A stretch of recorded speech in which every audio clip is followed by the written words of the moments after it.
Resumen imposible. Mati Columbati te ordena las noticias en un país imposible de resumir. Maldita suerte, una mirada crítica de una realidad absurda. Y ahí va, miércoles 17 de diciembre, ya en sesiones extraordinarias, el gobierno apunta a una jornada cargada, muy cargada en el Congreso. En diputados, el tratamiento del presupuesto 2026, confía el gobierno en tener los números para darle media sanción. Esta vez sí, a diferencia de los 2 años anteriores, quieren aprobar el presupuesto porque se lo piden los gobernadores con los que han negociado acuerdos y porque se lo pide el Fondo Monetario Internacional, ¿no? Entre otras cosas, viste que últimamente se hacen los picantes, pero al fondo le vienen obedeciendo en todo. Dice, sí, no, tranquilo. Hay que acumular reserva, acumulamos. Hay que aflojar las bandas, la aflojamos. Hay que aprobar el presupuesto, lo aprobamos. Así que hay mucha expectativa de lo que pueda pasar con el presupuesto y especialmente con algunos apartados, ¿no? Lo que tiene que ver con las emergencias universitarias, que después vamos a charlar en profundidad sobre eso, y en discapacidad, ¿no? Las familias y las personas y los colectivos de personas con discapacidad se enteraron ayer que de repente entró un artículo que deroga las leyes de financiamiento universitario y de emergencia en discapacidad. Hay un sector de la oposición que, incluso los más colaboradores, no están en condiciones de acompañar, así que hay que ver a esta hora la discusión. Primero es si hay quórum o no hay quórum, y luego si en diputados cómo va a ser el tratamiento, ¿no? Si va a haber un tratamiento de artículo por artículo o si es, un poco como pretende el gobierno, así todo junto y adentro, ¿no? Vamos a ver de qué se trata, artículo por artículo o capítulo por capítulo.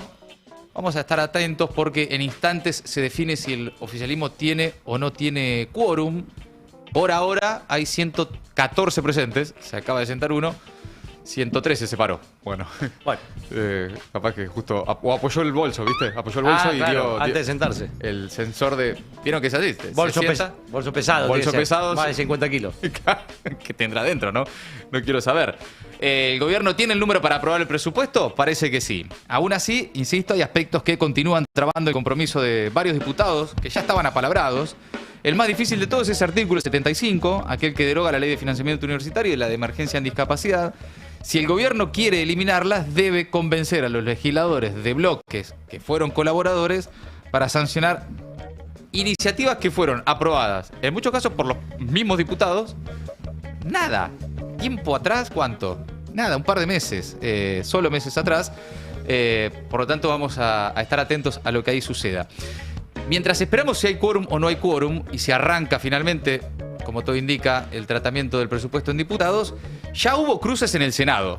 Arrancó picante hoy la jornada en el Senado. El peronismo admite que el oficialismo tiene los votos para aprobar la reforma laboral, o al menos así parece indicar los primeros movimientos y el entusiasmo que el gobierno le mete. Hay que ver si tiene los números, pero especialmente si le dan los tiempos para, como quiere Patricia Bullrich y parte del gobierno, meter media sanción de la reforma laboral en el Senado antes de que termine el año. Quieren sesionar el 26 de diciembre, en viernes, ahí todavía con el pan dulce atragantado, ¿no? Y los turrones, quieren darle media sanción a la reforma laboral.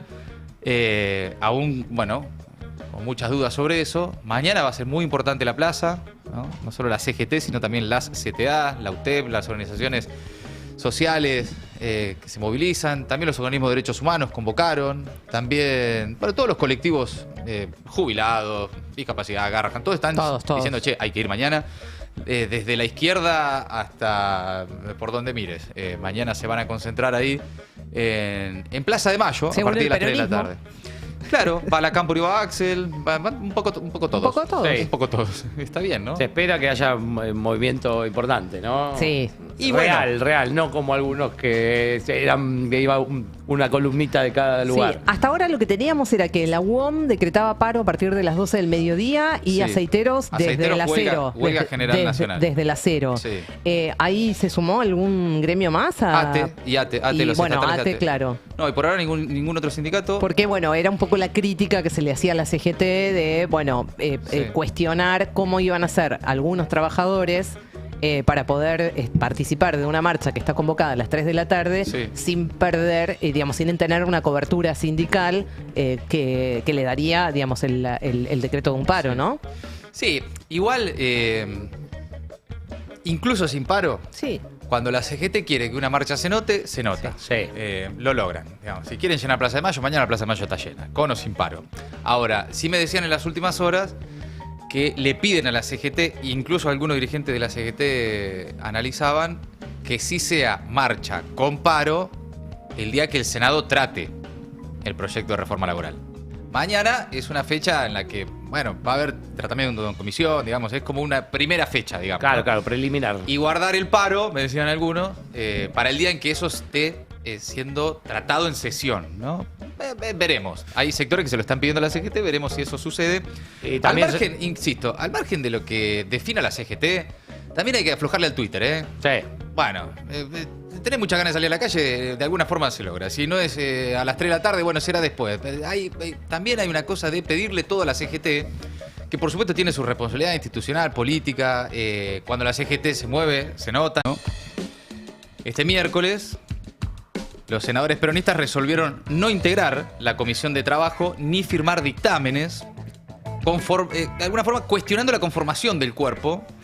El bloque peronista intentó desconocer el nombramiento de Patricia Bullrich al frente de la comisión. Mayans ocupó su lugar. Empezaron ahí unos cruces a los gritos. Advierte el peronismo que el nombramiento es ilegítimo. Y esto pasaba esta mañana, el primer cruce de Patricia Bullrich con Mayans en el Senado. Invito a la senadora Bullrich a que tome la presidencia de la comisión. Gracias. Felicitaciones. Gracias. Felicitaciones, la felicita Bullrich. Se para Mayans. Esta es la lista de senadores que tengo pedido palabra. Se acerca a la mesa y toma la palabra. Me siento yo también. Acá cualquier cosa. Acá cualquier cosa. Cualquier cosa. Usted no puede hacer lo que está haciendo. Fue votado. Usted no puede estar votando una constitución ilegítima. Tiene la palabra, viva vos la senadora. Presidente, no haga Palabra, viva vos la senadora. Bueno, Acá hace lo que se le canta a las pelotas que hacemos todos. me da esto. Estando constituida la comisión, se cita a esta comisión a las 11 de la mañana para el debate de la ley. A las 11 de la mañana para el debate de la ley. Y queda abierta la sesión para las 11 de la mañana. Gracias. Bueno, y ahí los cruces, ¿no? Primeros cruces. Esto bien temprano en la mañana, 9 y pico. Bullrich dice, bueno, listo, convoco a las 11. Y es lo que está sucediendo ahora, ya el plenario de comisiones, con la palabra ahí de el ex Techint y actual secretario de Trabajo, Julio Cordero. El peronismo dijo públicamente desconocer la designación de Bullrich como titular de la comisión. Mariano Recalde la llamó presidenta de facto. Bullrich básicamente acordó con la UCR, con el PRO y con los bloques provinciales tener mayoría en las comisiones, ordenó los números, se hizo cargo ahí de la presidencia y ya está funcionando a esta hora en comisiones el plenario para tratar la reforma laboral en el Senado.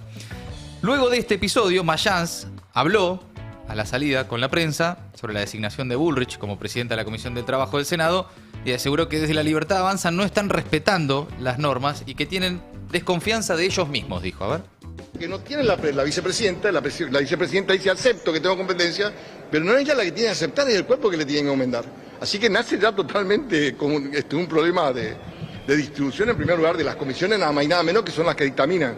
Yo lo que creo que ellos tienen desconfianza entre ellos mismos, por eso está tratando La Libertad Avanza asegurarse la mayoría en cada comisión, no respetando la proporcionalidad y dándole un poquitito a cada uno de los otros bloques por si no les cumplen, como le pasó en la redistribución anterior, violando claramente el reglamento. ¿La ley de la justicia?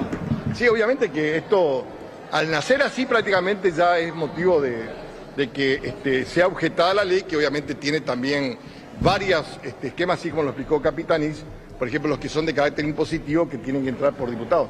Dijo el secretario. Bueno, ahí está la interpretación. Bueno, cuestiones más burocráticas de cómo funciona el Congreso, pero lo que se advierte ahí es que va a ser picante la relación y que Bullrich llegó para hacer su show también. Sí, claro. Que se prepare no solo la oposición, sino también el gobierno, para el show de Bullrich en el Congreso. Por cierto, el peronismo conformó finalmente un bloque propio. Le cambiaron el nombre, no sé si estaban al tanto. Se llama ahora Popular.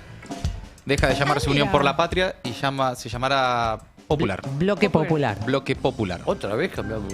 Y el rebranding. Hay mucho Muy bien, rebranding, pero sí. Se ve que ya Por lo ahí de Unión... estaría bueno que se fije un concepto y se deje ahí también, ¿no? Y bueno, se ve que Un poquito. La Una cosa- sugerencia nomás. es como un nombre que un poco engloba todo, sí, sí, sin, sí. ¿no? Como, bueno, Sí, sin, claro. sin Los que mucho. quieran ser Sí. populares.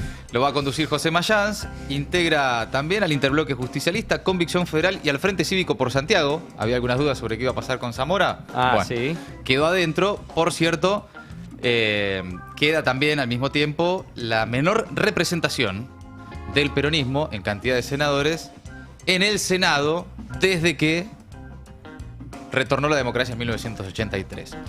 Vamos a la Cámara de Diputados, noticia de último momento. Hay quórum y arranca la sesión. Tiene quórum el oficialismo. Ya preside la sesión Martín Menem, presidente de la Cámara de Diputados de la Nación. Y arranca entonces el tratamiento del presupuesto 2026. Arranca la sesión, hay quórum, tiene los números del oficialismo y ya empiezan a sentarse los demás. Y prepárense porque esto va para rato, ¿eh? Se estiman 13 horas de sesión por lo menos, así que estamos para, sí, la medianoche por lo menos. Están izando la bandera y suena el himno. Está sonando el himno en este momento.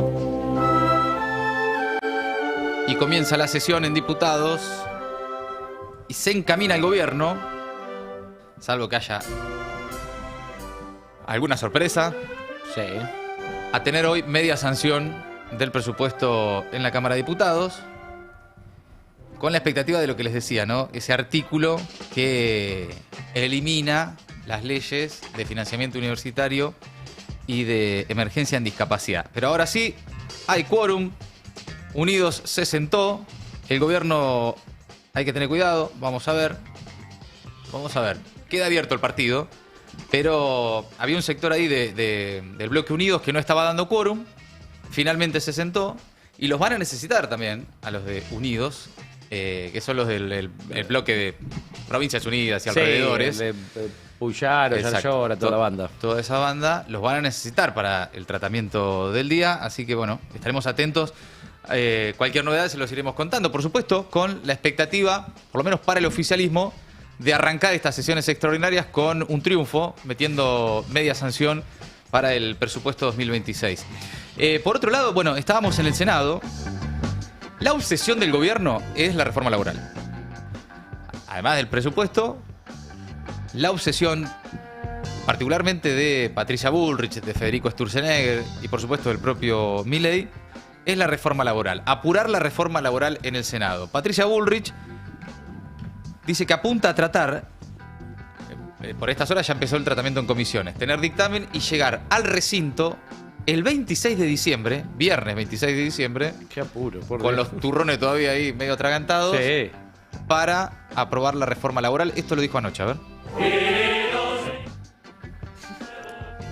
Bueno, Patricia Bullrich estuvo en el programa de Trebuch, el gobierno ahí acelerando con Patricia Bullrich, la senadora nacional y jefa del bloque libertario en el Congreso, en el Senado, el tratamiento de la reforma laboral. A ver.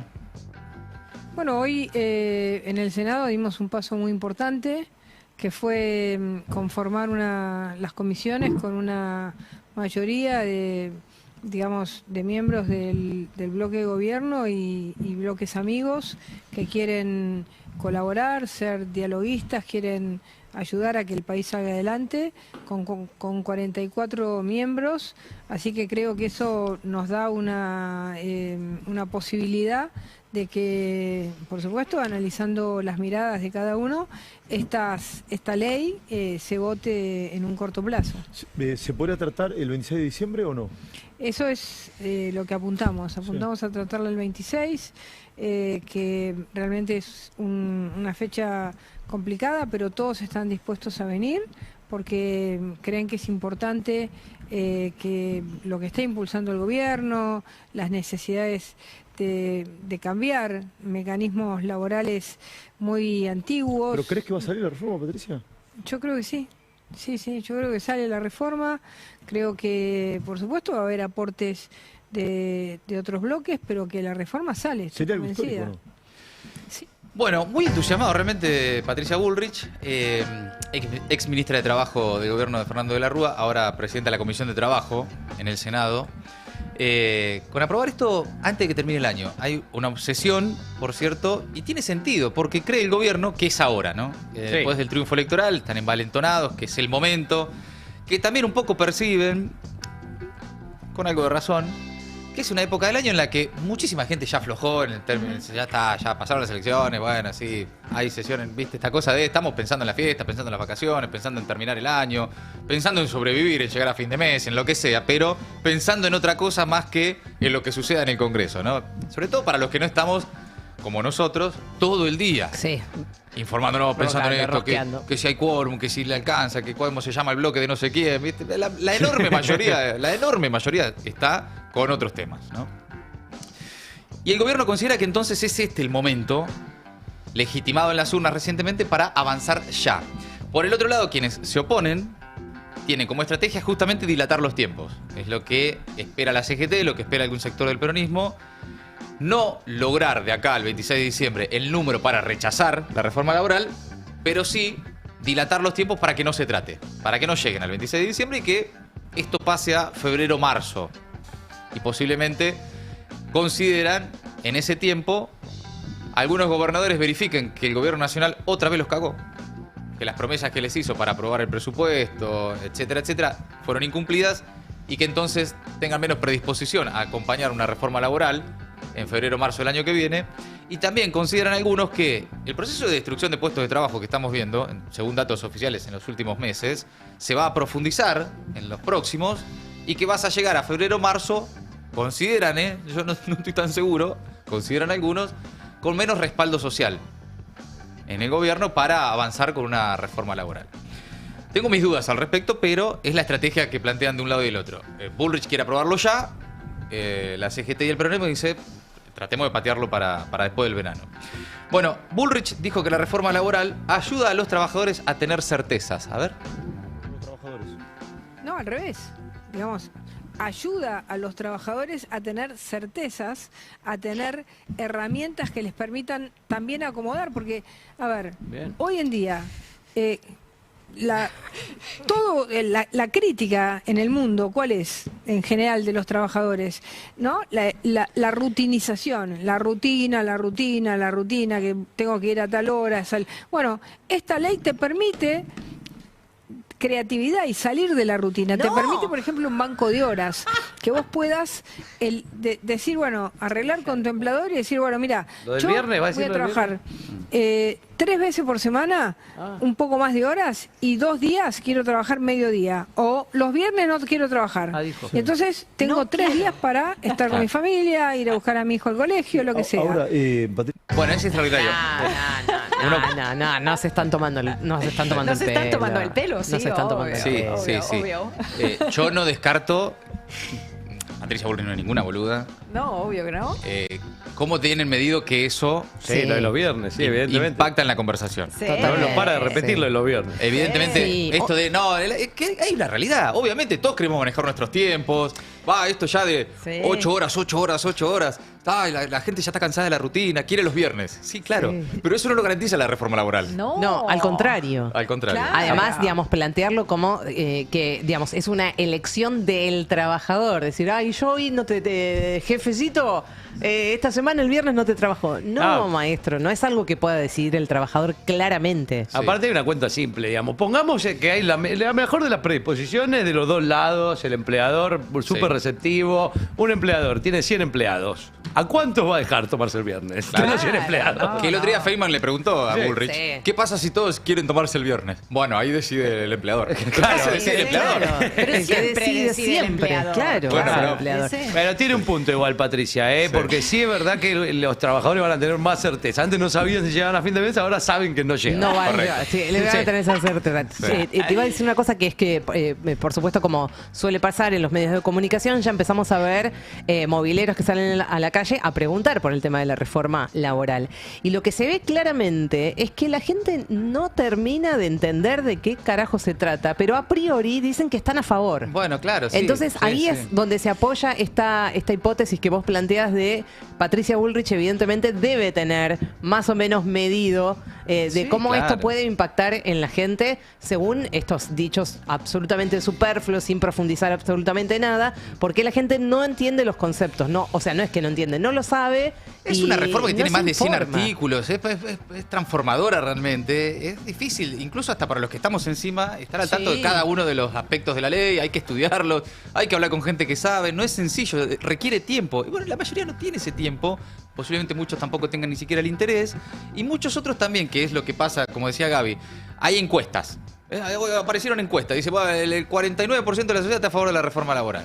Claro, pero ¿de qué reforma laboral? Claro, ¿qué saben? ¿Qué es la reforma? Si nosotros, si los legisladores no tienen demasiado en claro qué es lo que van a votar o qué es lo que van a discutir. No, está la idea de que algo hay que hacer, de que algún tipo de reforma, ponerle cambio, ponerle, algunos dirán modernización, otros dirán flexibilización, ponerle la palabra que quieras, pero el estado de situación del trabajo en la Argentina, en el mundo, ¿no? Pero en la Argentina es tan precario, venimos de tantos años de dificultades para los trabajadores en la Argentina que a cualquier laburante le decís, che, ¿está de acuerdo en que algo hay que cambiar? Y sí, no está bueno cómo están las cosas. La mitad tiene trabajo formal, otra mitad hace lo que puede. La guita no alcanza ni teniendo 2 o 3 trabajos. Entonces, está el clima, las condiciones están para que se considere que es necesaria una reforma laboral. Ahora, cuando entras a hilar fino, nada de lo que el gobierno dice que va a generar con la reforma laboral está en la ley. O te lo venden cambiado. Esto de los viernes libres es extraordinario, lo repiten mucho. No, en todas las entrevistas lo dijo Patricia Bullrich. Claro, pero claro, vos escuchás, ¿cómo los viernes libres? ¿Está bueno lo de los viernes libres? Yo estoy a favor de los viernes libres. Yo también. Estoy a favor de que seamos creativos. Porque a vos te dicen la palabra creatividad, creativo, y a priori es una palabra positiva. Claro. Sí, obvio. Sí, modernización. Sí. También, qué sé yo, hay como una serie de palabras que algunos dicen, estaría bueno una modernización. Claro, modernización. Laboral. Y como dice Recalde, nada más lejano que un proyecto de ley moderno, porque te está yendo de vuelta a principios del siglo pasado. Sí. Voy a otro de los argumentos porque lo acaba de decir Julio Cordero, está llevándose adelante el plenario, ¿no? de comisiones para tratar de obtener dictamen en el proyecto de reforma laboral y llevarlo al recinto. Julio Cordero, ex Techín, actual secretario de Trabajo, dijo que los jóvenes quieren las características del trabajo autónomo. Que esta es otra que sale mucho. No, los jóvenes ya no quieren la jornada laboral. Posiblemente primero porque nunca la conocieron. ¿No? Los menores de 30 años nunca tuvieron un trabajo, la mayoría nunca tuvo trabajo formal en Argentina, entonces se decís, no sé, qué sé yo, derechos, ¿qué derechos? ¿No? ¿Vacaciones pagas? No, ni idea qué es eso. Y al mismo tiempo dice que toma esto, conceptos generales de deseos, de qué quiere la gente, como si eso lo viniera a garantizar la reforma laboral. Por ejemplo, que no toda la población, no todos los jóvenes quieren ingresar al mundo del trabajo poniendo su fuerza productiva a disposición de un empleador, ¿no? Como diciendo, esta cosa de los jóvenes no quieren jefes. No quieren ataduras. No quieren ser explotados. Claro, quieren más no quieren tranqui. Rutina y no quieren regalarle la plusvalía. Lo que no explica Julio Cordero es cómo eso lo garantiza una reforma laboral escrita por Sturzenegger. De ninguna manera. Pero bueno, esto acaba de decir el secretario de Trabajo. Sí, también pasa, mal que le pese alguna posición doctrinaria, es que el trabajo autónomo hoy es el trabajo que muchas veces eligen los jóvenes porque quieren las características del trabajo autónomo. No todos los jóvenes hoy quieren ingresar al mundo del trabajo poniendo toda su fuerza laborativa a disposición del empleador durante un determinado tiempo, aunque no hagan nada. Y efectivamente quedar muchas veces en una figura que no es la que los satisface. Entonces, este proyecto de ley está pensado efectivamente de manera moderna para las pymes y para los trabajadores que buscan ingresar al mundo del trabajo. Bueno, vos escuchás que eso es algo que se repite mucho y decís, puede haber algo ahí, pero no tiene nada que ver con la reforma laboral que están proponiendo.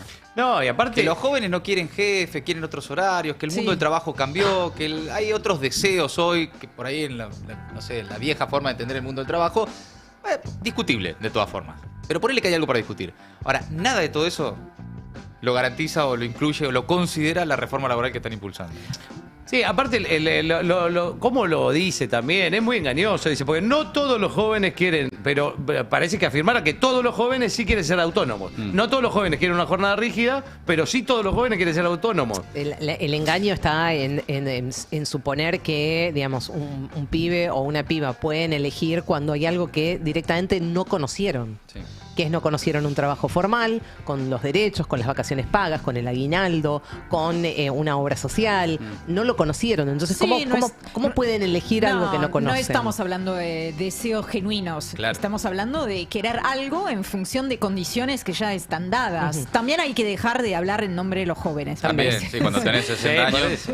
Este es el mismo Julio Cordero. ¿Se acuerdan cuando se discutió anteriormente la reducción de la jornada laboral? Fue Julio Cordero, en ese momento era abogado de la Unión Industrial Argentina, en representación de la patronal, básicamente, a argumentar que trabajar menos va en detrimento de las relaciones que pueden tener ustedes con sus compañeros de trabajo. Dice, ¿por qué trabajar menos? Si uno en el trabajo se conoce con gente, profundiza los vínculos, se lleva mejor. Se lleva bárbaro. Entonces era, ¿para qué quieren trabajar menos? Se preguntaba Julio Cordero en su momento. No sé, capaz para ir a buscar a los pibes a la escuela. ¿Para hacer qué? Para ir a jugar al pádel con mis compañeros, qué sé yo, no sé. Por ahí puedo ser con mis compañeros, pero fuera del trabajo. No. ¿Cómo hace un asado? Es que él a priori, digamos, infiere que solamente podés conocer gente en el trabajo. Sí, y que mientras más tiempo trabajas, mejor te conoces Sí, con tus claro, compañeros. por supuesto, por supuesto. Que dicho sea de paso, es probable que esté pasando en este último tiempo, digo, de años, porque la gente cada vez trabaja más horas y porque no tenés tiempo de socializar, de poder hacer Para una mí que vida. Cordero se enamoró fuera del de una trabajo. compa de oficina cuando era joven y Ah, le puede quedó ser. esa. Quería Ahí pasar quedó, más tiempo ahí. claro. Quería estar, yo quiero estar 16 horas, jefe, no podés. No, pero ella se va antes, señor. No. Váyase. Sí, es una pregunta muy ingenua la mía, pero me pregunto si creen en sus propios argumentos o nos toman No. realmente por boludo. No, yo a veces creo que creen Porque es lo un que poco dicen. insultante a Sí. veces los términos en los que se está dando un debate que es tan necesario como, por ejemplo, Sí. una reforma laboral. No, yo creo que acá definitivamente es tergiversan públicamente el discurso público en defensa de una reforma laboral que saben que no va a garantizar nada de todo eso, porque no son boludos, porque saben. Porque Julio Cordero, más allá de todo, hace 1000 años que trabaja como abogado de las empresas. Al momento de, por ejemplo, no sé, incluso hasta era el representante de las empresas para ir a discutir el salario mínimo. Sabe de leyes, sabe del mundo del trabajo. No es que desconocen y opinan por opinar. El tema es que ocultan sus verdaderas intenciones.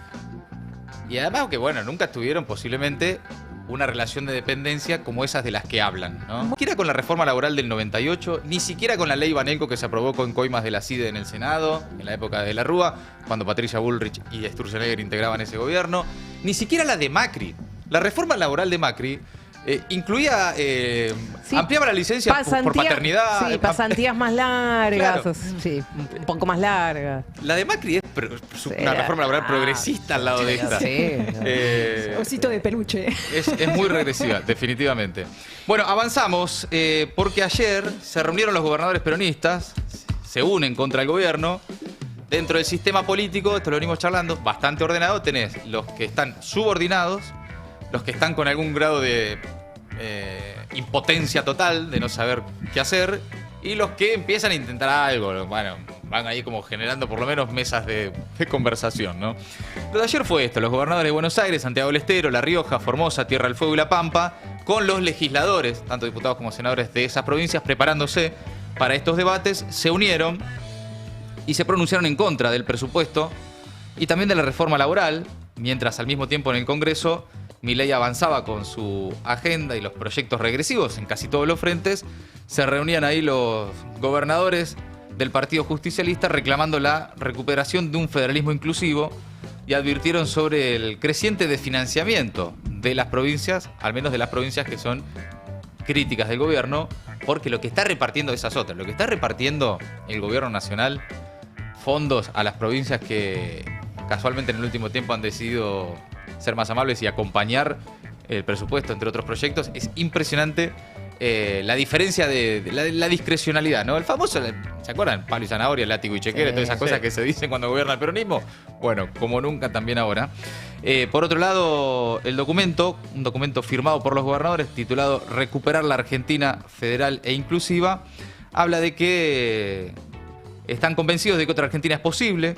Dicen una Argentina en la que la producción, el trabajo y la educación sean los cimientos del desarrollo, dice el documento, en la que la vigencia de la democracia garantice principios fundamentales, como la división de poderes, la igualdad de oportunidades y el respeto de los derechos básicos de la sociedad. Bueno, un documento que básicamente lo que muestra ahí es la foto, todos más o menos unidos, en un momento muy complicado para el peronismo, obviamente, esto no es ninguna novedad, y con, como pocas veces en la historia del 83 a esta parte, bloques bastante reducidos en comparación con otras épocas, ¿no? El del Senado, Bueno, nunca hubo tan pocos senadores. Ya la foto de los gobernadores, si son pocos realmente, quedaron pocas provincias con gobernadores peronistas. Y sí, tenés Buenos Aires, Formosa, La Pampa, La Rioja, Santiago del Estero y Tierra del Fuego, 6. Y Tierra del Fuego, Melella, que ni siquiera es peronista, pero bueno, integra ese grupo de gobernadores, sí, ¿no? mucho más orgánico que algunos que sí se definen como peronistas. Bueno, no estuvieron ahí Catamarca, claro. Jaldo y Jalil, no, se ve que no. Los Jaldo Jalil. No fueron. No sé. No llegaron. No cantan otra marcha ellos. Ah, ¿es otra marcha? Sí, es otra marcha. ¿Que tiene otra letra? ¿Otra marcha peronista es? Sí, sí. ¡Hola a todos! ¡Soy el León! Pero esa no es la marcha. Bueno. Bueno, habló Kicillof, estuvo ahí con Gildo y Fran, criticó al gobierno también por decidir una cosa o la otra como si fueran polos antagónicos, dice, y subrayó que hasta que Milei no lo entienda, Argentina va a estar condenada. A ver qué dijo Kicillof. Va a tener que entender el gobierno nacional y quien lo preside que en ningún lugar del mundo funciona un modelo puramente estatal o puramente privado, que aún en las sociedades y especialmente en las sociedades más avanzadas y particularmente en el plano de la innovación, la ciencia, la tecnología, la productividad, la competitividad, nadie, nunca, decidió una cosa o la otra como si fueran polos antagónicos. Hasta que no lo entienda, la Argentina va a estar condenada. Aquí nosotros, en nuestra provincia de Buenos Aires, y también donde estoy hoy, hemos decidido hace tiempo que no hace falta resolver todo Estado o todo mercado, porque es falso. Que lo que hay que hacer es buscar una integración virtuosa, sinérgica, una colaboración eficiente, honesta y de calidad entre lo privado y lo estatal. Y en Argentina, ese modelo que coordina lo estatal con lo privado y lo convierte en un círculo virtuoso que genera desarrollo con inclusión, en la Argentina ese modelo se llama peronismo. Bueno, ahí está Kicillof, ¿no? Esta línea de ni todo Estado ni todo mercado, ¿no? El peronismo es el que coordina ambas cosas y esta nueva... un armado alternativo de gobernadores del peronismo que ayer estuvieron todos juntos, después Axel se fue para Formosa con Gildo, realizaron este acto y tiene que ver con, bueno, da la sensación de que hoy no están por ahí, ¿viste? Dadas las condiciones para que ese grupo de gobernadores sea la alternativa al gobierno de Milei, ¿no? Hoy. Pero las cosas son muy dinámicas en la política argentina. Seguro. Tampoco lo es el armado de los gobernadores de Provincias Unidas. Evidentemente, a jugar por el último resultado electoral, que fue un bochorno, incluso en las provincias que ellos mismos gobiernan. Por lo tanto, está ahí, ¿no? El sistema político medio como en reacomodamiento. Pero mientras tanto, bueno, algunos tratando de mantenerse cerca, ¿no? Sí. Una especie de scrum, ¿no? Aguantar y tratar de tener distintas estrategias, no solo parlamentarias, sino también...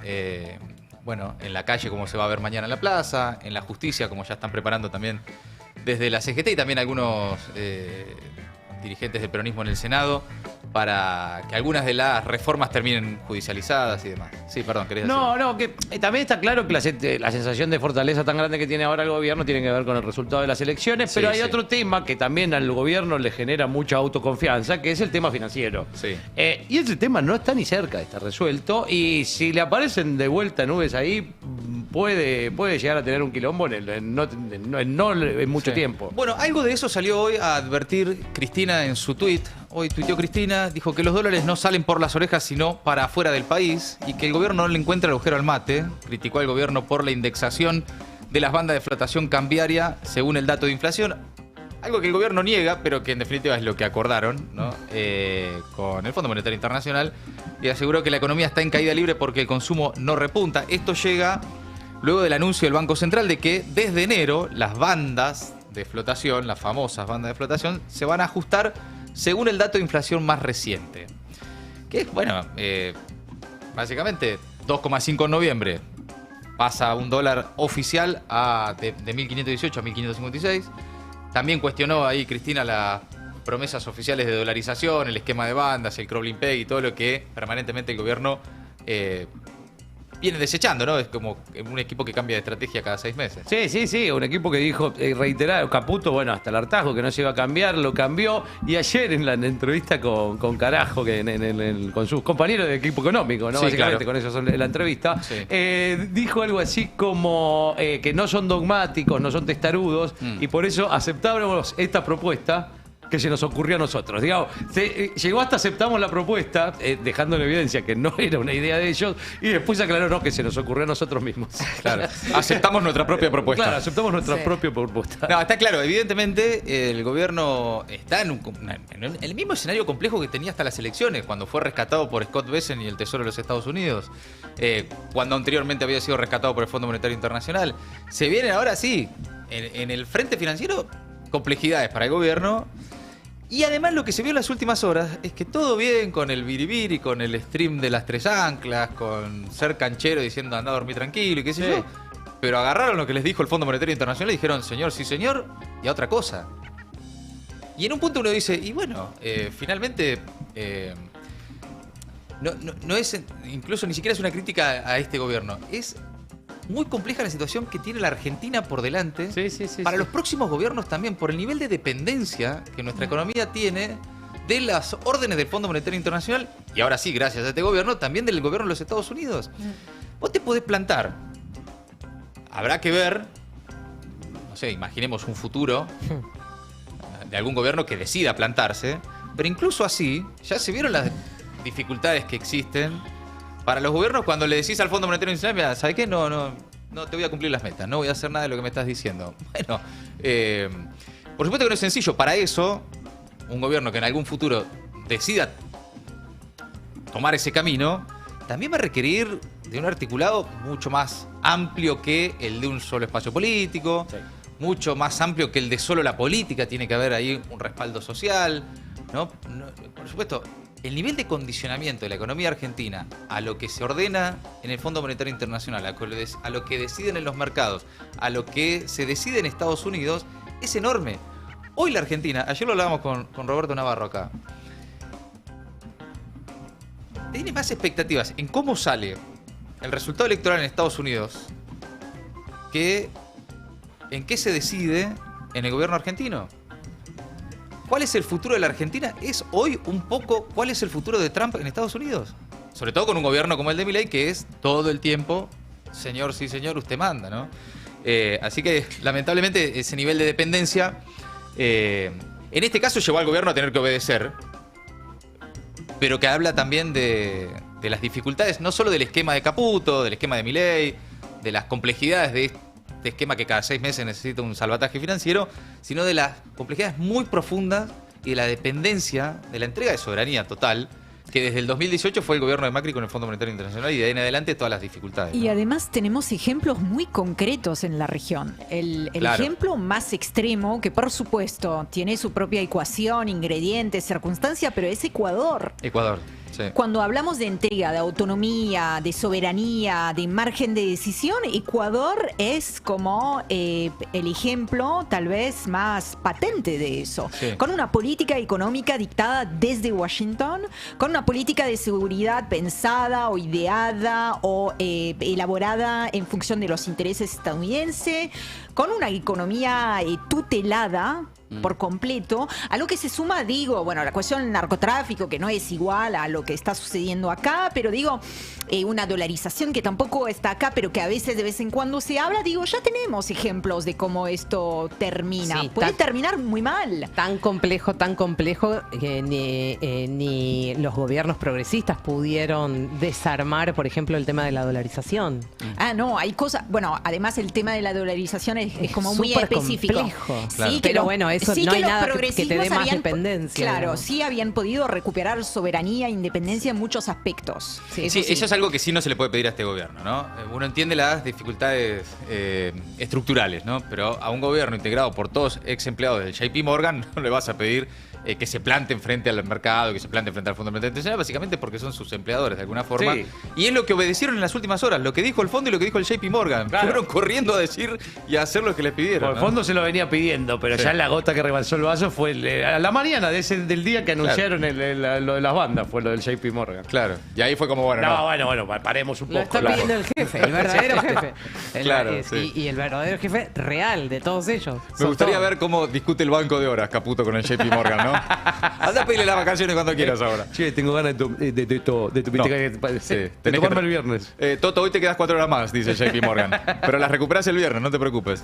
Bueno, amigos, hasta ahí las últimas novedades de una política nacional caliente en el tramo final del año. Mientras tanto, ¿qué está pasando en el mundo, Ori? Ya no teníamos dudas, pero igual, cada día Donald Trump nos da nuevas pruebas. Lo que decía hacer una guerra contra el narcoterrorismo es en la realidad una guerra por los recursos, por supuesto, por el petróleo.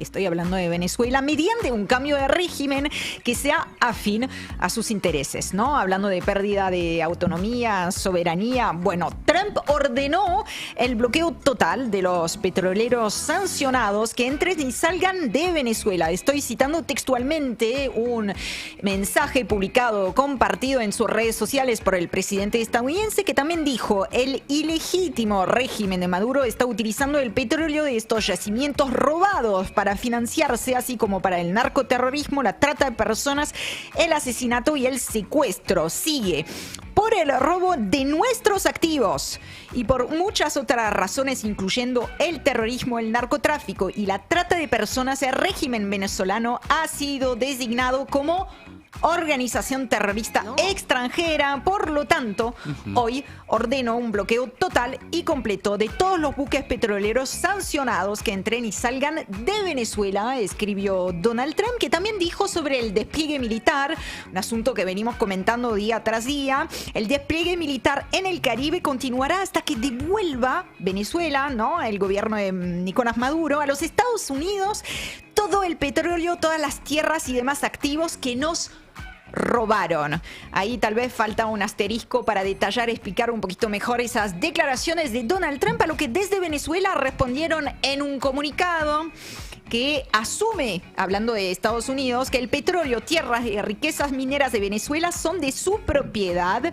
Pretende imponer de manera absolutamente irracional un supuesto bloqueo militar naval con el objetivo de robarse las riquezas. Al mismo tiempo, ese texto, ese comunicado difundido por el gobierno venezolano, llama al pueblo de los Estados Unidos y a los pueblos del mundo a rechazar lo que califica de extravagante amenaza que devela una vez más las verdaderas intenciones de Trump de robarse las riquezas de Venezuela. Bueno, este es el contexto y el clima que se respira, no solamente tremendo, en Venezuela. Escala, sigue está escalando, no para de escalar. Estados Unidos no le pone freno. Y te pregunto, Ori, ¿qué consecuencias más allá, digamos, de este conflicto entre los dos países puede llegar a tener el bloqueo de barcos petroleros, teniendo en cuenta que Venezuela, otras banderas, claro, digamos, le vende principalmente a China e India, digamos? ¿Qué consecuencias? Hay varios países que no lo sé, que consecuencia para las arcas venezolanas en un plano legal, no sé a dónde lo van a llevar, no sé qué es los recursos que tienen, por ejemplo, las petroleras. Claro. A eso te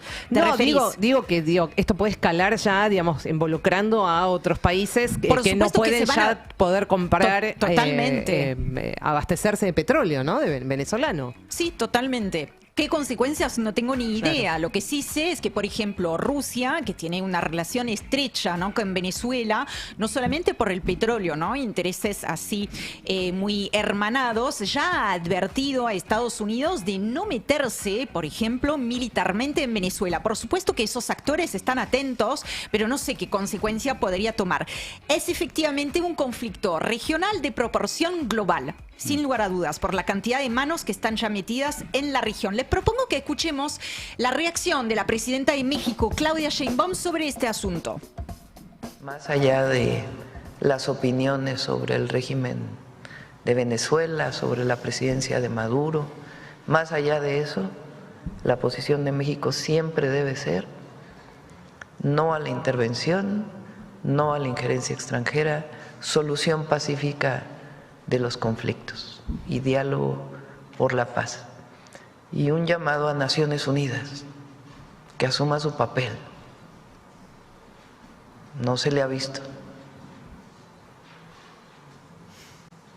Que asuma su papel para evitar cualquier derramamiento de sangre y que se busque siempre la solución pacífica de los conflictos. Esa es nuestra posición. Bueno, firme, ¿no? En esa postura, que era también, por supuesto, la postura de AMLO. Más allá de las opiniones sobre el régimen de Venezuela, dijo Sheinbaum sobre la presidencia de Maduro, más allá de eso, la posición de México siempre debe ser no a la intervención. Es interesante nuevamente esa postura, digo nuevamente porque justo en las últimas horas también Claudia Sheinbaum marcó varias líneas rojas en materia de política exterior y también llamó, no sé si se acuerdan, a principios de esta semana, después de los resultados de las presidenciales en Chile, a los progresismos a pensar cuáles son las circunstancias que lleven a tomar ese rumbo. Como que Claudia tiene una visión, ¿no?, de las dinámicas regionales que es para prestar atención. No es porque está en disidencia o en desacuerdo con algo que entonces Claudia Sheinbaum México está a favor del otro, ¿no? No es porque pueda hacer crítica con el gobierno de Maduro que entonces levanta la compuerta y le dice a Estados Unidos, anda con las botas, que está todo bien. Bien distinta fue la postura, hablando de los movimientos y las dinámicas regionales, fue la postura de José Antonio Kast, presidente electo de Chile, el ultraderechista, que apoyó abiertamente la intervención. Bueno, escuchémoslo. Nosotros no vamos a intervenir nosotros en una situación como esa porque no nos corresponde, pero si alguien lo va a hacer, que tenga claro que nos soluciona a nosotros y a todo Latinoamérica, a toda Sudamérica, un problema gigantesco, incluso a países de Europa, que le está generando problemas, una situación puntual generada por un narcodictador. No nos corresponde a nosotros solucionarlo, pero el que lo haga va a contar con nuestro apoyo. El que lo haga. Es una forma obviamente abierta de apoyar la intervención militar estadounidense en caso de que así lo quisiera alguien, llamado por ejemplo Donald Trump, como alguien que tal vez... Entre eso y pedirlo hay un paso. No, nada, claro. No hay más paso. Empieza a sonar el himno estadounidense mientras habla José Antonio Kast. Bueno, este es un poco el clima que se respira acá en el barrio, que termina las trompadas, ¿no? Hay varios que están ahí como tensando la cuerda. Petro, por ejemplo, y terminamos con este último dato, le respondió a quien lo increpaba o lo interpelaba por decirle nazi a Kast y no narcodictador a Maduro, y contestó lo siguiente: Maduro es dictador por concentrar poderes, dijo Gustavo Petro. No hay evidencia en Colombia que sea narco. Esa es narrativa de los Estados Unidos. Kast es hijo y creyente de los nazis. Pertenece a la generación alemana que escapó de Alemania no por salvarse de Hitler, sino por salvarse de la derrota de Hitler, que es muy, pero muy diferente. ¿Cómo está picándose todo en el barrio, amigos, amigas? Hasta ahí el resumen imposible de Maldita Suerte.